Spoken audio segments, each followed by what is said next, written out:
नमस्कार मैत्रिणींनो, कशा आहात? मजेत ना? आज मी तुमच्यासाठी एक खास रेसिपी घेऊन आलेली आहे जिचं नाव आहे भरलेल्या मिरचीची भाजी. चला बघूया ह्याच्यासाठी काय काय साहित्य पाहिजे ते. यासाठी आपल्याला लागणार आहे 1/2 किलो मिरच्या, हिरव्या मिरच्या. आता पावसाळ्याचा सीझन सुरू झालेला आहे तर ह्या अशा मिरच्या गावामध्ये बाजारात मिळतात. तर ह्या मिरच्या 1/2 किलो स्वच्छ धुवायच्या आणि पुसून कोरड्या करून घ्यायच्या. त्याच्यानंतर भाजलेलं डाळीचं पीठ, शेंगदाण्याचा कूट बारीक नसावा, कूट थोडा जाडसर असावा. ह्याचं प्रमाण घ्यायचं म्हणजे हा साधारण कप आहे बघा, हा 200 ग्रामचा कप आहे माझ्याकडे. तर एक वाटी दाण्याचा कूट घेतलेला आहे आणि 1 वाटी डाळीचं पीठ घेतलेलं आहे. नंतर लागणार आहे तिखट, हळद, धने जिऱ्याची पूड, काळा मसाला नसेल तर गरम मसाला घेतला तरी चालेल, कांदा लसूण मसाला घेतला तरी चालेल, किंवा जो तुमच्याकडे मसाला अवेलेबल आहे तो घेतला तरी चालेल. आणि कोथिंबीर तुमच्या इच्छेनुसार आणि मीठ चवीनुसार. सर्वप्रथम हा एक मोठा कुंडा घ्या ज्याच्यामध्ये आपल्याला आपलं जे सगळं साहित्य आहे ते मिक्स करायचं आहे. त्याच्यामध्ये सर्वप्रथम दाण्याचं कूट टाकून घेऊया.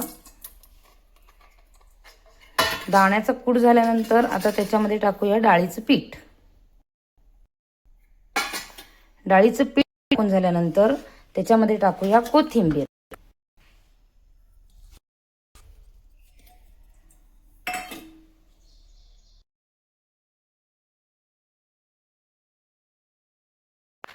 तिखट, हळद, मीठ हे तुमच्या चवीनुसार टाकायचं. हळद अर्धा चमचाच टाकायची, तिखट 2 चमचे साधारणपणे चालेल.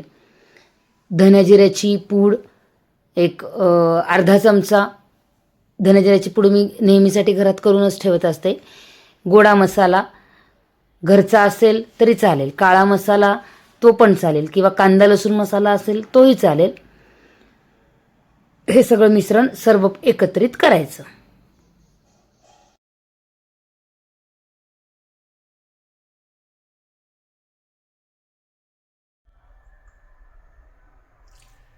हे बघा, हे थोडं थोडं करून मी पाणी टाकलेलं आहे.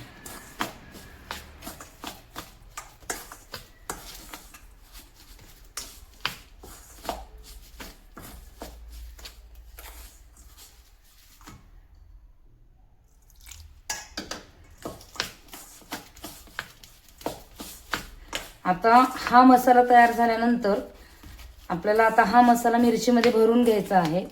तर आता आपल्याला हात लावावाच लागेल. आता चमच्याच्या साह्याने काही आपण ह्या मिरच्या काही त्याच्यात भरू शकणार नाही आहोत. तर पहिल्यांदा भरलेले वांगे करत असताना जसं वांगा आपण चारी बाजूनी मध्ये जसा कड देतो तसं याला कड द्यायचा आहे. चला, हे आपलं आता सारण रेडी झालेलं आहे. हे सारण आहे.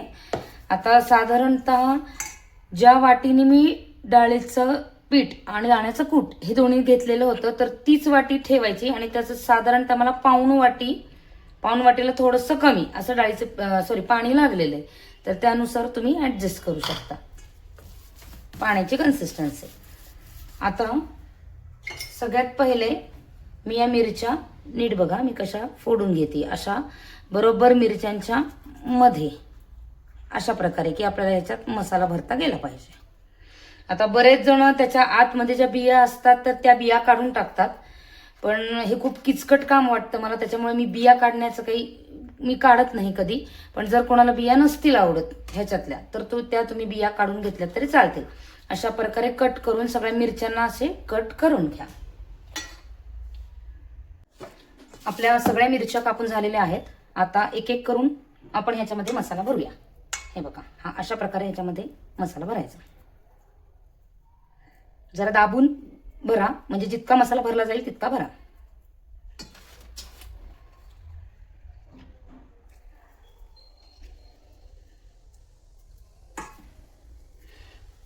मसाला भरण्याच्या आधी फक्त एक गोष्ट लक्षात ठेवायची आहे.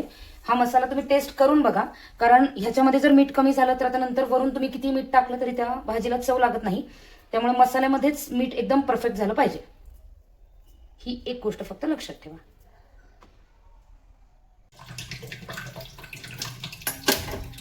गॅस चालू करूया. त्यानंतर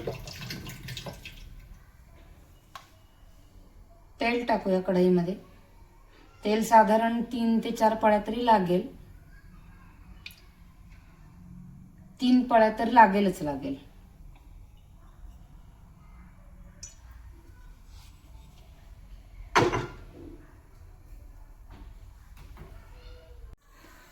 तेल छान गरम झालेलं आहे. आता त्याच्यामध्ये मोहरी टाकूया. एक छोटीशी टीप सांगते मैत्रिणींनो, आपण जेव्हा अशा भाज्यांना फोडण्या देत असतो ना, त्यावेळेस जेव्हा त्याच्यावर जर वरती आपण असं एखादं ताट किंवा एखादं काही जर झाकलं तर त्यामुळे होतं काय, ओट्यावर जी फोडणीची जे शिंतोडे उडतात किंवा ते जे थेंब उडतात तर ते उडत नाही आणि ओटा पुसायला जरा त्रास कमी होतो आपल्याला, आपला बराच वेळ वाचतो. तर मोहरी झाल्यानंतर जिरे तडतडले की अर्धा चमचा हिंग, कढीपत्ता आणि त्याच्यानंतर आपण या भरलेल्या ज्या मिरच्या आहेत तर या मिरच्या त्याच्यात टाकायच्या आणि व्यवस्थित एकदम हलवून घ्या.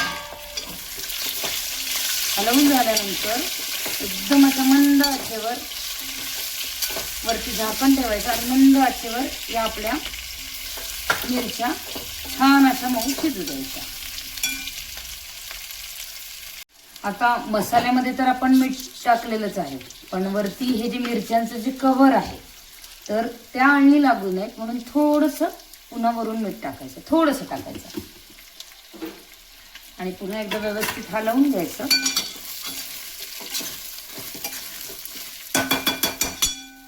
हलवून झाल्यानंतर त्याच्यावर ताट एक झाकायचं आणि एकदम स्लो गॅसवर ह्या शिजू द्यायच्या.